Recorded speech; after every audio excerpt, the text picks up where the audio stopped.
So we talked about the alignment with your feet. If you were too far off to the right there with your feet, you're going to be hitting the ball. Even a straight shot would go in that direction. Okay, now we're a little bit more sort of down the range, a bit more sort of parallel lines there. Okay, but the thing is to get that club back in front of you. Okay, if we look at the left-hand one now, top of the backswing is pretty good position at the top there. Okay, and similar now in terms of the right-hand side, pretty similar position. As you bring the club back down and hit the golf ball, you can see just before impact here, that club is pointing over there. So when you come into the hitting area, the club now is pointing way over there, way right. Yeah. Therefore, the golf ball now we can see the ball just tracking off to the right there. It's going off to the right into the trees there. There we go. It's only going to be going one way. Okay, now if you look at this one here now, as the club starts coming back down, just before impact here, when the club gets parallel to the ground, you see the club now.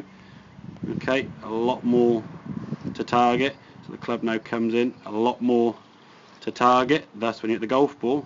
The ball now a lot more to target. Everything's working now in this direction to target, not way out to the right again. And we can then twist and the ball then went down the range.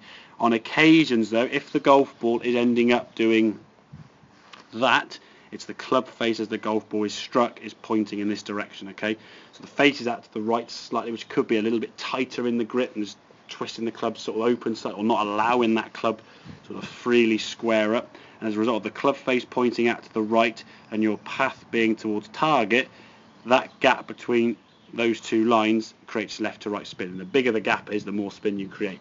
So if your club face was maybe pointing here, it'd be a little tiny bit of left to right, be the sort of right side of the fairway. If your club face is pointing over there, it's a slice into the trees. It will start fairly straightish and just sort of curve and just disappear off into the trees there. Okay, so it's getting the club face now and the path of the golf ball towards your target. Okay, as you make contact with the golf ball.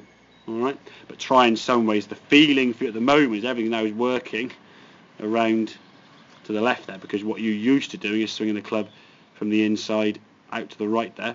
So the ball now sailing off pretty much toward the trees, and not much twist and the foot jumping back a little bit, because that's just the way you're swinging the club. Get that club, as we said, back more in front of you. So when you bring the golf club down, that's a good position now. The club, as we can see, is in line with the target. It's back in front. It's not sort of stuck behind here trying to flick or square up the target. Okay, does that make sense? Yeah. So you change the path pretty quickly. I think grip pressure, if it's tight on the range, no doubt it'll be even tighter on the golf course. Yeah. You said you feel a bit of pressure, and pressure is a natural, common thing. I mean, anytime you play a tournament or a game of golf on the course, unfamiliar surroundings, you're at your comfort zone. Oh God, I want to do well, and you get one ball, one shot, and you see the trees, the bunkers, the water, all the troubles out there. Whereas the range is a very relaxed atmosphere. Just whack it, bad shot at the ball, bad shot at the ball. There's no real consequence. Whereas the course has that consequence, so the pressure levels increase. So if they're tight grip on the range, I say you're even tight on the golf course. So makes sense? Yeah, definitely. Cool, good stuff. Right, I have a couple more, mate, to finish off with.